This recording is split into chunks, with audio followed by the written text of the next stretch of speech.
Hello, everyone. Thank you for joining Lead with Linnea. This is the audio version of our blog posts. So today, the topic is imposter syndrome in leadership, why you feel like a fraud.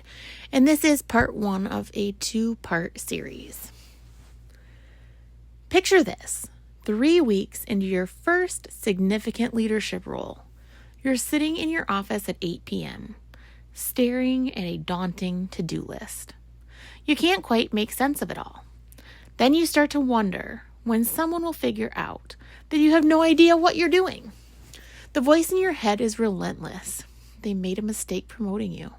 You're not qualified for this. Everyone else seems to know something you don't. It's only a matter of time before they realize their error.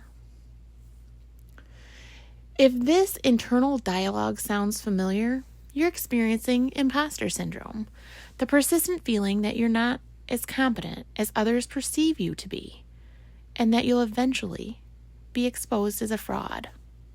Despite evidence of your accomplishments and the fact that someone trusted you enough to offer you the promotion, you're convinced it was all a mistake. Here's what I've learned after nearly 2 decades in my job and countless conversations with other leaders. Imposter syndrome isn't a character flaw or evidence that you're actually unqualified. It's a common experience that affects high achievers across all industries and all levels of leadership. More importantly, it's often a sign that you're challenging yourself and taking on meaningful responsibilities that push you beyond your comfort zone. The goal isn't to eliminate imposter syndrome entirely. Some level of humility and self-awareness is healthy for leaders. The goal is to prevent it from limiting your effectiveness, undermining your confidence, or sabotaging your success. Understanding imposter syndrome in leadership context. Imposter syndrome in leadership roles has unique characteristics because leadership itself involves uncertainty, visibility, and responsibility for outcomes you don't directly control. The leadership paradox. Leadership often requires you to project confidence while privately dealing with uncertainty. You're expected to have answers when you're still figuring things out, to make decisions with incomplete information, and to inspire others when you're questioning your own abilities. This creates a disconnect between your internal experience and external expectations that can fuel imposter feelings. You think everyone else has it figured out, while you're the only one struggling with doubt and uncertainty. The visibility factor. When you move into leadership, your successes and failures become more visible. Every decision you make is scrutinized, every mistake is noticed, and every achievement is attributed to your leadership. This increased visibility can make you feel like you're under a microscope, intensifying fears of being found out. The responsibility weight. As a leader, you're responsible for outcomes that depend on many factors beyond your direct control. Your team's performance, environmental conditions, organizational resources, and external pressures. When things go wrong, you may blame yourself, even when the issues are largely outside your influence. So there are 5 types of leadership imposter syndrome. So different people experience imposter syndrome in different ways. Understanding your particular pattern can help you address it more effectively. And, well, guess what? Some of us have more than one of these patterns. Aren't we lucky? So the perfectionist. You set impossibly high standards for yourself and view any mistake or shortcoming as evidence of your inadequacy. You're never satisfied with your performance because nothing feels good enough.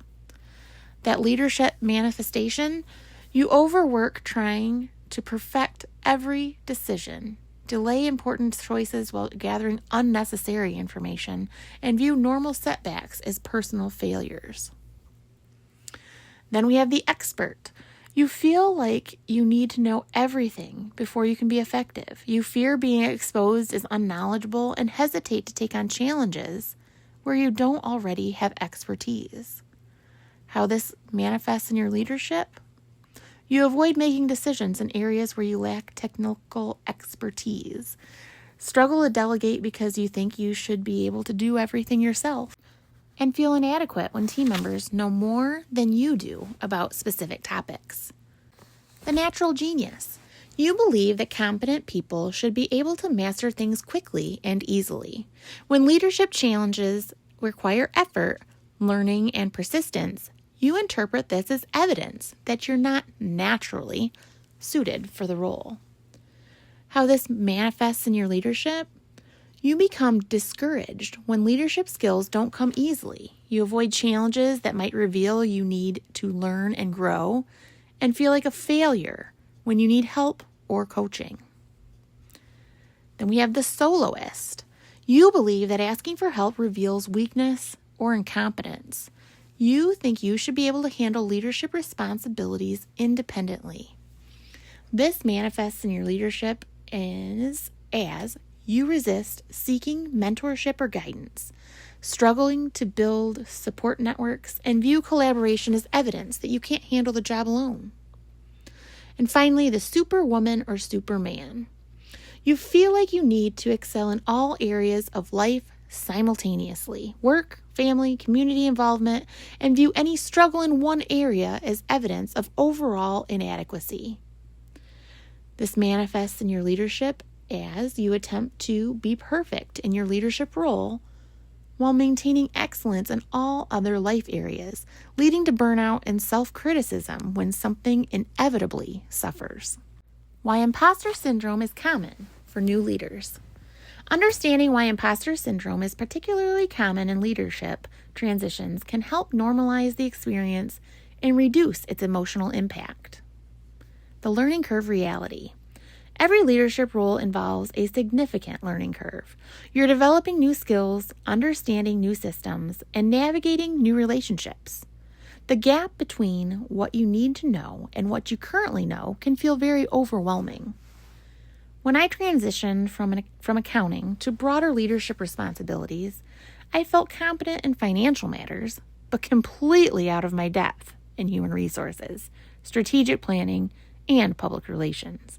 Instead of recognizing this as a normal part of professional growth, I interpreted it as evidence that I wasn't qualified for the role. You compare your internal experiences of doubt and uncertainty with others' external appearance of confidence and competence. You don't see other leaders' private moments of uncertainty, their learning struggles, or their mistakes. You only see their polished public performance. And that's all they see of you too. The shifting identity. Moving into leadership requires a fundamental shift in professional identity. You're no longer primarily an individual contributor. You're now responsible for enabling others' success.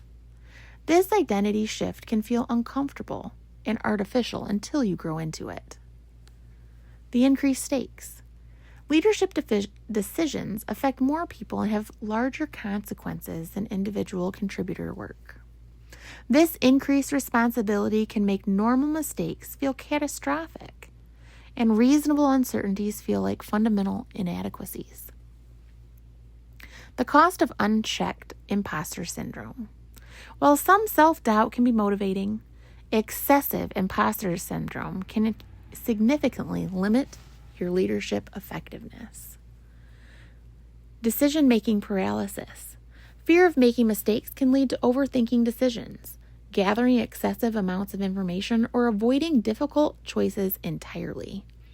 This paralysis frustrates team members and slows organizational progress.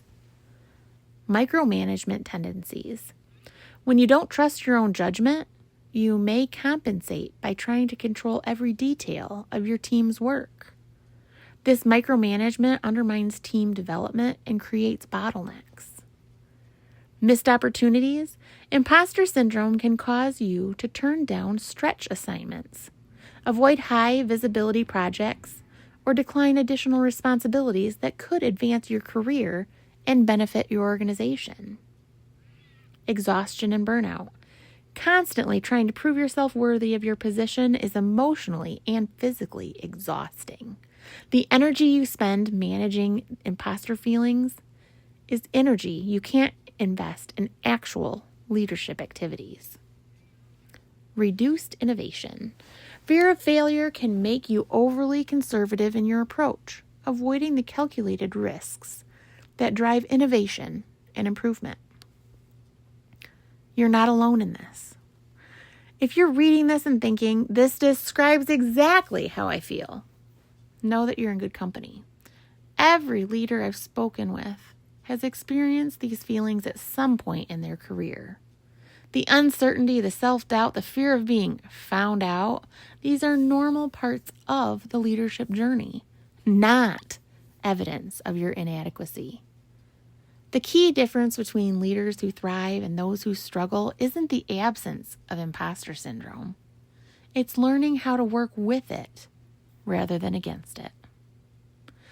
In part 2 of this series, we'll dive into practical strategies for managing imposter syndrome, building genuine confidence, and turning these feelings into leadership fuel. We'll cover specific techniques for reframing your mindset, building confidence, and supporting others who may be struggling with similar feelings. So which type of imposter syndrome resonates most with your experience? Have you noticed how leadership visibility has affected your confidence? Share your thoughts in the comments. Remember, talking about these feelings is often the first step in managing them. So don't miss part 2, where I'll explore those actionable strategies for overcoming imposter syndrome and building authentic leadership confidence. As always, carry your social kindness with you everywhere you go. This world needs you and your positive mindset.